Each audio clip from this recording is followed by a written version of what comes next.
Բարեձեզ լրատվական ռադիոյի եթերում իր աշխատանքն է սկսում թարմ ուղեղով հաղորդումը, տաղավարում աշխատում եմ Հեղինե Ասրյանը։ Այսօր իմ զրուցակիցն է Օրբելի վերլուծական կենտրոնի փորձագետ Մարիամ Ղուկասյանը։ Բարեձեզ Մարիամ։ Բարեձեզ։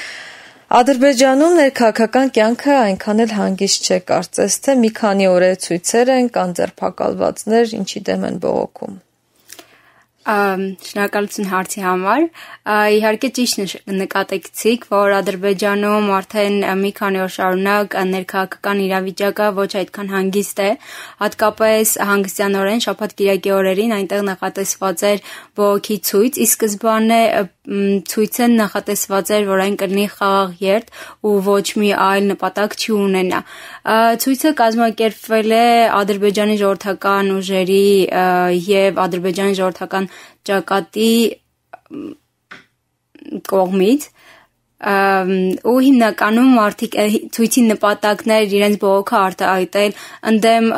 երկրում գոյություն չունեցող ժողովրդավարության, նրանք բողոքում էին արդարության համար, պայքարում էին իրենց իրավունքների համար, նաև ցույցը կրելու էր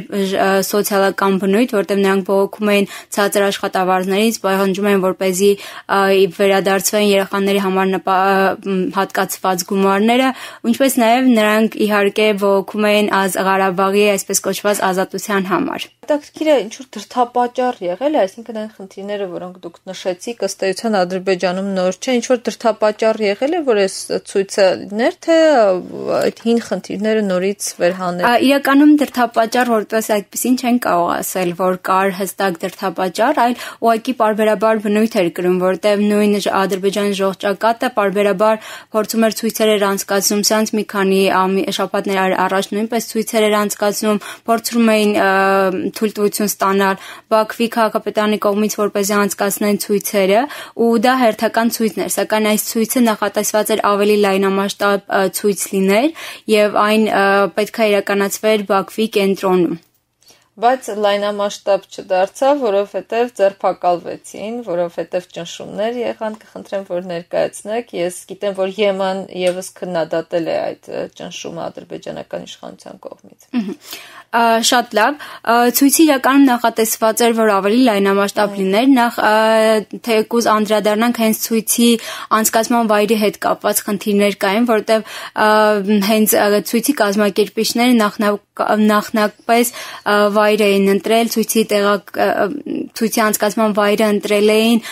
Բաքվի կենտրոնում գտնվող մայիսի 28 մետրո կայանը, որտեղ ինքը կենտրոնական հատված էր եւ իհարկե դա շատ կարեւոր էր տեղի անցկացման համար։ Սակայն Բաքվի եւ դրա համար դիմել էին Բաքվի քաղաքապետարան։ Բաքվի քաղաքապետարանը համաձայնվել է, որպեսզի ցույցը անցկացվի, սակայն առաջադրել է իր պահանջները, որ ցույցը անցկացվի ոչ թե կենտրոնական քաղաքի կենտրոնական մասում, այլ Բաքվից 20 կիլոմետր հեռավորության վրա գտնվող Լոկբաթան վայրում, որը ինքնին արվարձանանման տեղ է, ինչն էլ իհարկե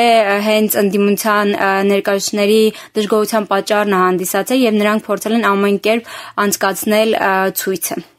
Փակվել է մայրաքաղաք Բաքվի կենտրոնում գտնվող մետրոյի 3 կայարան, ես որքան գիտեմ, այսինքն հնարավոր ճանապարհներով փորձել են այսպես կանխել կամ գոնե թույլ չտալ, որ մասշտաբները մեծանա ցույցերի։ Հա, ավելացնեմ նաև ոչ միայն Բաքվի մետրոյի կայանները, այլ արդեն մինչև նախքան ցույցի օրերը երկրում արդեն սկսել էին ձերբակալությունները ընդդիմադիր գործիչների։ Օրինակ հոկտեմբեր 11-ից սկսած նույն Ադրբեջանի ժողովրդակատը հայտնում էր, որ կան ձերբակալություններ, իրենց ակտիվիստները ձերբակալում էին, ակտիվիստների ծնողները, ընտանիքի անդամները հայտնում են, որ իրենց զավակները ձերբակալել են եւ տարել են անհայտ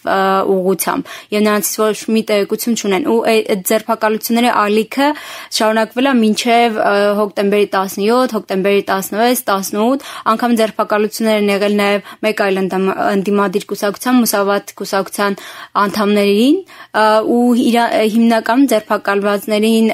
տրվում էր 5, 10, 15 օրվա կալանք ու բոլորին կարծես թե այսպես մեղադրում էին թմրանյութի օգտագործման մեղադրանքով եւ վերադառնամ ձեր հարցին նշեմ, որ ոչ միայն փակվել էր Բաքվի մետրո կայարանները, փակվել էր նաև դեպի Բաքու գնացող ճանապարհներ, այսինքն նաև սոցիալական ցանցերում տարբեր օգտատերեր նշում են, որ նրանք Բաքու մտնելու կամ Բաքվից դուրս գալու համար նրանցից պահանջում են անձնական փաստաթղթեր, անձնահաստատող փաստաթղթեր, որպեսզի թողնեն մուտք գործեն Բաքու կամ թողնեն դուրս գան Բաքվից դուրս։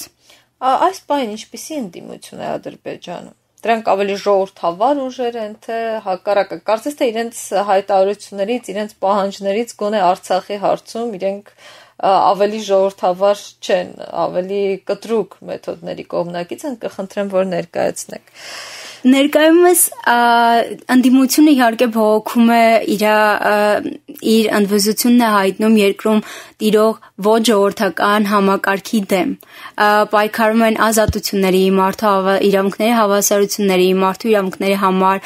որպեսզի լինի օրենքի գերակայություն, այսինքն փորձում են ստեղծել իրենց պահանջն, որպեսզի Ադրբեջանը լինի ավելի ժողովրդավար, փորձեն այդպեսին։ Իսկ Ղարաբաղի հարցում, Արցախի հարցում իհարկե պետք է ֆիքսենք մի բան, որ Ադրբեջանում Արցախի հարցի նկատմամբ բոլոր թե ընդդիմադիր, թե իշխանամետ գործիչները ունեն մեկ մոտեցում։ Ղարաբաղի հարցում նրանք բոլորն անզիջում են։ Նույն Ալի Քերիմլին, ընդդիմության ցույցերի առաջնորդ Ալի Քերիմլին հենց Իլհամ Ալիևին բացի սոցիալական հարցերից, ժողովրդավարության բացակայությունից, մարդու իրավունքների խախտումներից զատ, նաև Իլհամ Ալիևին մեղադրում է, որ շատ սխալ քաղաքականություն է վարում Արցախի հարցի նկատմամբ եւ այդ սխալ քաղաքականությունը արդեն 25 տարուց ավել վարվում է։ Եվ ինչ է առաջարկում։ Ավելի կոպիտ մեթոդներ, որպեսզի իրենց խոսքով ասած Արցախը վերադարձնեն Ադրբեջանի կազմի մեջ։ Եվ ունեն տեսլական, այսինքն ինչպես են դա պատկերացնում։ Ակտիվ ռազմական գործողություններով, այսինքն իրենք առաջարկում են այդ ճանապարհը, թե առաջարկել ենթադրում եմ, որ պատկերացնում են, այսինքն կամ ուժեղ դիվանագիտությամբ կամ ռազմական ճանապարհը, որտեղ հարցի լուծումը կամ պետք է լինի դիվանագիտորեն կամ ռազմական ճանապարհի միջոցով։ Ըստ իրենց պատկերացումների։ Այս ընդվզումները Հայաստանի հեղափոխության ալիքի ազդեցություն կրում են, այնտեղ ինչպես է ժողովրդի այդ արձագանքը, մոտեցումը, այդ ազդեցության ալիքը կա, թե ընդվզումները հնարավոր է ինչ-որ չափով փորձեն ալիքը նաև տարածվի Ադրբեջանում, որտեղ օրինակ իշխանությունը անդադ ներկայացնում էր, որ Ադրբեջանում ամեն ինչ լավ է, Հայաստանում ամեն ինչ վատ է, բայց վերջերս բավական սոցիալական ցանցերի մոնիթորինգի մշտադիտարկման արդյունքում օրինակ շատ հստակ մեկնաբանություններ կան, որ ժողովուրդը բողոքում է, տեսեք Հայաստանում հայերը ոտքի կանգնեցին, կարողացան փոխել իշխանափոխություն անեն, կարողացան այսպիսի արժեք անեն, նրանք կարողանում են ցույց անել, բայց ոստիկանությունը այսքան բիրտ միջոցներով չի կարող ճնշել, իսկ մեր մոտ շատ դժվար է, մեր մոտ կանանց նկատմամբ նույնպես ցույցերի ժամանակ բողոքներ կան, մեր մոտ բոլոր բողոքի ցույցերը ճնշում են ամենադաժան միջոցներով։ Այսինքն իրենք նաև, այսպես ասած, ներշնչվել են Հայաստանում, այսպես խաղաղ ցույցերից, հեղափոխությունից, իսկ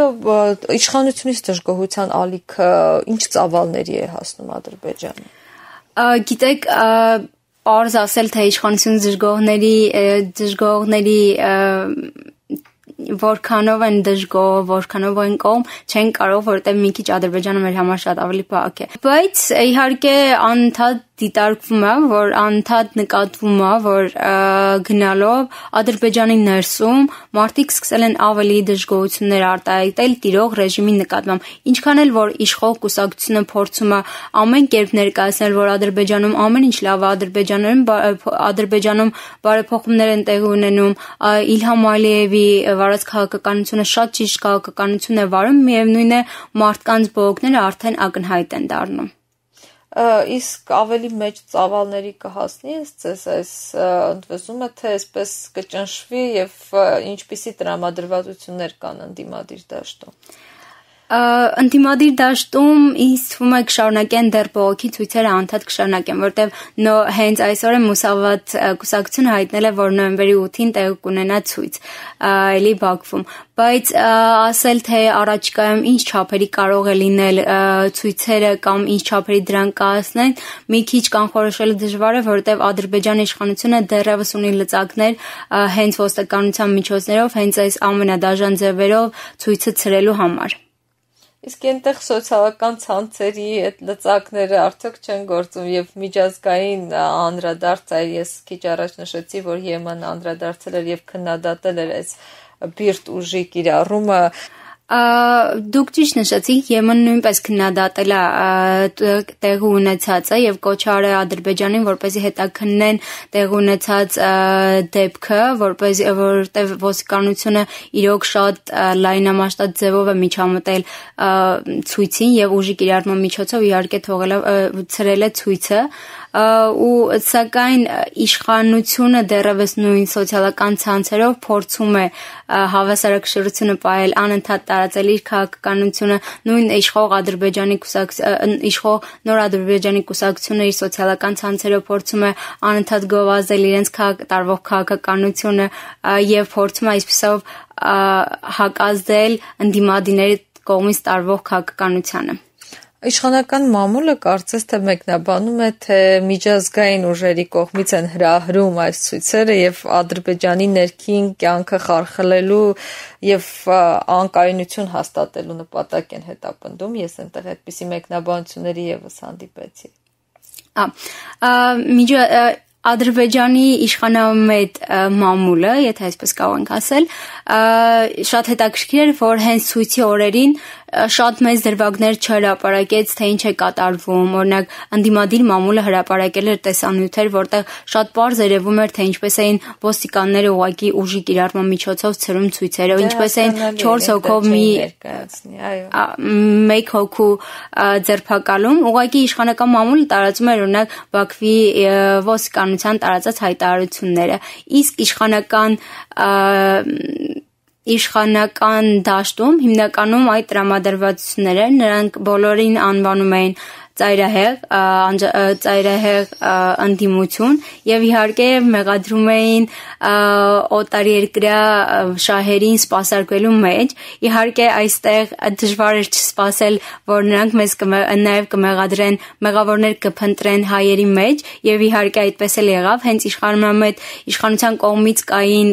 հայտարարություններ փոխվարչապետի մակարդակով Ադրբեջանի նախագահի հասարակական քաղաքական հարցերի խորհրդականի մակարդակով ինչպես նաև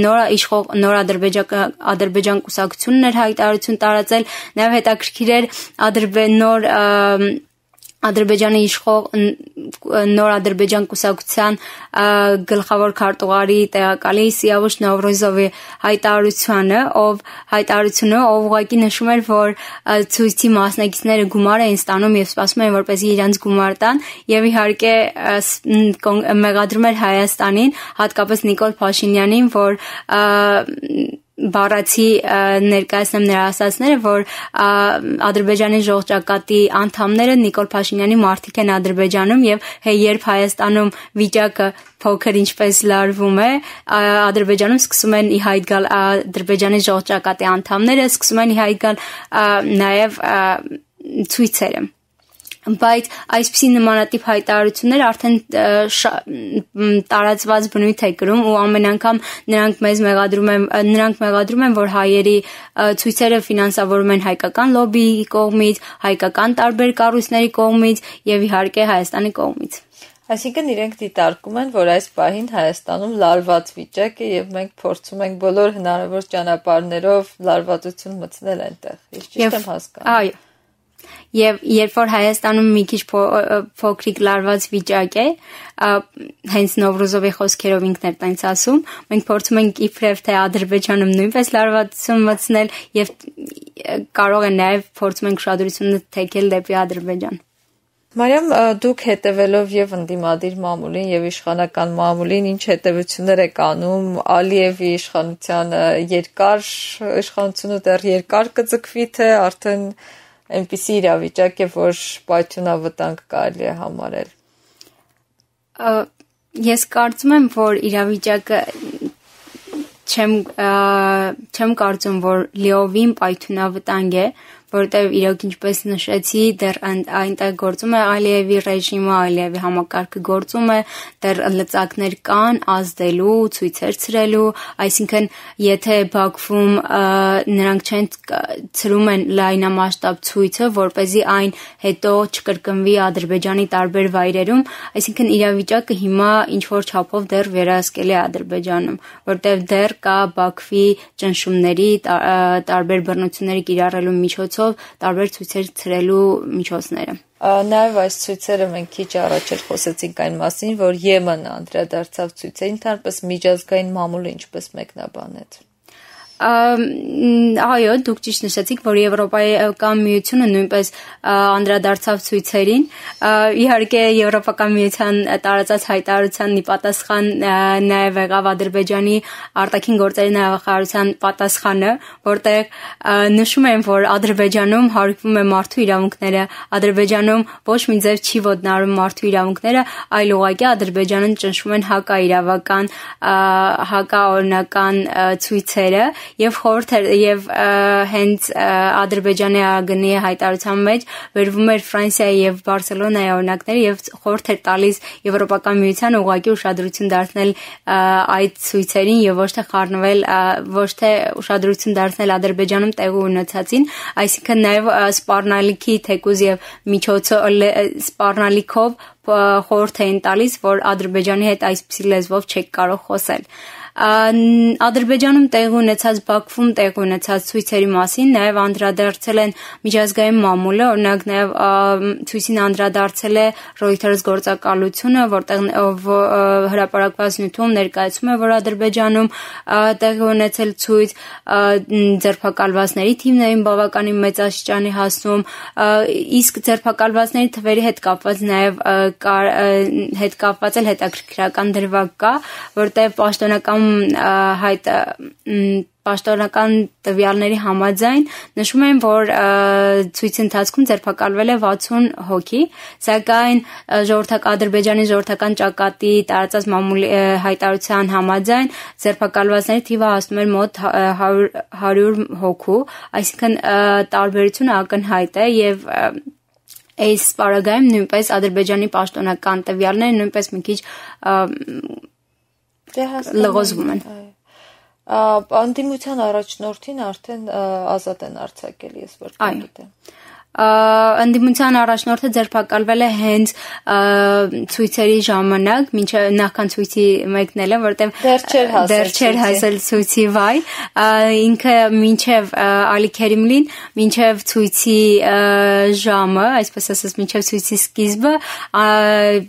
պարբերաբար ուղիղ եթերներով դուրս հանդես էր գալիս, ելույթ էր ունենում եւ նշում էր, որ իր տան շենքի մոտ նկատում է տարբեր մարդկանց ոստիկանական ուժերի, որտեղ ովքեր կենտրոնացած են այնտեղ եւ կոչ էր անում այնուամենայնիվ գալ ցույցի եւ մասնակցել ցույցերին, որտեղ նա նաեւ հայտնել էր, որ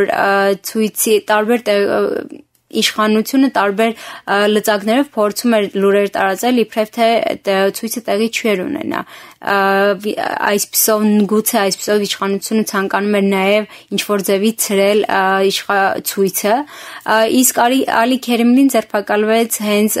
երբ որ տնից դուրս էր գալիս, տնից դեռ ցույցի չհասած, երկար ժամանակ նրան ազատ են արձակել հենց նույն օրը, սակայն Ալի Քերիմլին հետո տված իր հարցազրույցում պատմում էր, որ բավականին կոշտ են վերաբերվել, վատ են վերաբերվել իր նկատմամբ ստիպել են, որպեսզի այդպիսի հայտարարություններ չանի, հակաիշխանական տրամադրություններ չունենա, հակաիշխանական հայտարարություններ չանի եւ ուղղակի հետ կանգնի իր նախաձեռնությունից։ Իսկ դուք նաև հետևում եք եւ ընդդիմադիր մամուլին եւ իշխանական մամուլին, այնտեղ ինչպես է մամուլի ազատության հարցը, ինչպես է կարգանում, այսինքն իրենք ունեն եւ ընդդիմադիր մամուլ, որը ազատ կարողանում է գրել, իր տեսակետներն արտահայտել։ Հնարավոր է, բայց ունեն իհարկե ընդդիմադիր մի քանի հատ լրատվակայքեր, ովքեր գործունեություն են ծավալում, սակայն կարող ենք նշել, որ մեդիայի նկատմամբ ճնշումները իրոք շատ բարձր են։ Դրա ցուցանիշն է միջազգային կազմակերպությունների, տարբեր կազմակերպությունների կողմից հրապարակված ցուցանիշները, որտեղ Ադրբեջանում նշվում է, որ Ադրբեջանում իրոք մեդիայի լրատվական դաշտի նկատմամբ կա ճնշումներ, կան մի քանի հատ ընդդիմադիր կայքեր, որոնք գործունեություն են ծավալում, բայց գնալով ճնշումներին զուգահեռ նաև իրենց գործունեությունը ավելի սահմանափակ է դառնում։ Այսինքն ինչպես է սահմանափակ։ Օրինակ, թեկուզ նյութերի հրապարակման տեսանկյունից կար, որ ավելի շատ ռուսերեն տալիս են ռուսերենով, ավելի շատ ռուսական նյութերով են տալիս, կամ որ կայքերում ավելի թիվը կրճատվում է, որտեղ աշխատակիցները նույնպես կրճատվում են։ Այսինքն ֆինանսավորման խնդիրներ են այս բառը։ Նաև, հա։ Այսինքն մենք մի հետևություն ենք անում, որ Արցախի հարցում ադրբեջանական եւ իշխանությունը եւ ընդդիմությունը համակարծիք է։ Համակարծիք են այն առումով, որ այսպես ասած Արցախը պետք է վերադառնա Ադրբեջանին, իսկ ընդդիմությունը մեղադրում է իշխանությանը, որ արդեն բավականին երկար տարիներ է դու փաստորեն սխալ քաղաքականություն ես անում, որ Արցախը դեռ չեն կարողանում այսպես ասած վերադարձնել Ադրբեջանի կազմ, եւ հենց ընդդիմությունը իշխանությանը մեղադրում է դրանում, որ ինչ որ քայլերում կաղում ես եւ այսքան բավականին երկար տարիների ընթացքում մենք դեռ Արցախը չենք վերադարձրել այսպես ասած Ադրբեջանի կազմ եւ առաջարկում է ավելի կոշտ քայլերով գնալ ավելի կոշտ քայլեր դիմել, այսինքն եթե տարիների ընթացքում չեն կարողանում Արցախի հարցը լուծել, ավելի շուտ ճանապարհով, ենթադրաբար ռազմական ճանապարհով։ Շնորհակալություն Մարիամ։ Շնորհակալություն ձեզ, շնորհակալ հրավերի համար։ Հարգելի ռադիո լսողներ եւ ռադիոդիտողներ, լրատվական ռադիոյի եթերում թարմ ուղեղով հաղորդումներ։ Իմ զրուցակիցն էր Օրբելի վերլուծական կենտրոնի փորձագետ Մարիամ Ղուկասյանը, ես Հեղինե Ասրյանը, մենք կհանդիպենք։